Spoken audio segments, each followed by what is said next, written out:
अध्यक्ष महोदय, सन 2024 से विधानसभा विधेयक क्रमांक 30 महाराष्ट्र वस्तू व सेवा कर सुधारणा विधेयक 2024 संमत करावे असा मी आपल्या अनुमतीने प्रस्ताव मांडतो।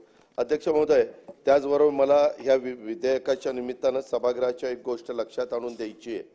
महाराष्ट्र वस्तू व सेवा कर अधिनियम 2017 विधेयकातील घोषित होणारी व्याज किंवा दंड किंवा दोन्ही माफ करण्याची योजना ही आपण त्या ठिकाणी आणलेली आहे।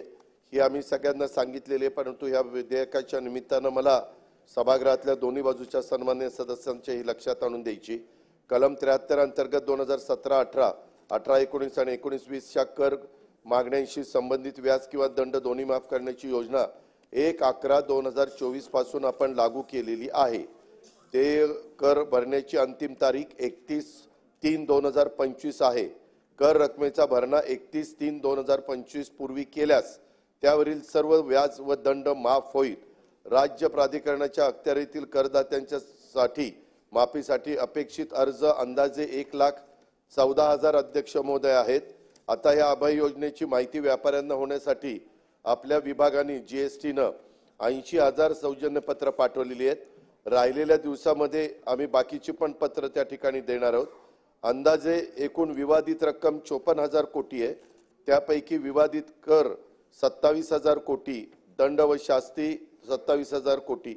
यापूर्वीचा अनुभव विचारात घेता विवादित कराच्या सुमारे 20% रक्कम योजनेमध्ये जमा होते। त्यानुसार या योजनेमध्ये सुमारे 5,500 ते 6,000 कोटी विवादित कर रक्कम जमा होणे अपेक्षित आहे। यापैकी अर्धी रक्कम म्हणजे 2700 ते 3,000 कोटी राज्य सरकारला प्राप्त होतील आणि बाकीच्या 50% रक्कम उर्वरित केंद्र शासनाला जाईल। या योजनेमुळे व्यापाऱ्यांना 5,500 ते 6,000 कोटी रुपयांचा व्याज व दंडातून निश्चितपणे दिलासा मिळेल। या अभय योजनेची माहिती करदात्यांना वकिलांमार्फत तसंच चार्टर्ड अकाउंटंट यांना होण्यासाठी विविध ठिकाणी चर्चासत्राचं देखील आयोजन केलेलं आहे। हे पूर्ण देशाकरता आहे, पण आपण आपल्या राज्याच्या करता आपल्याकरता जीएसटी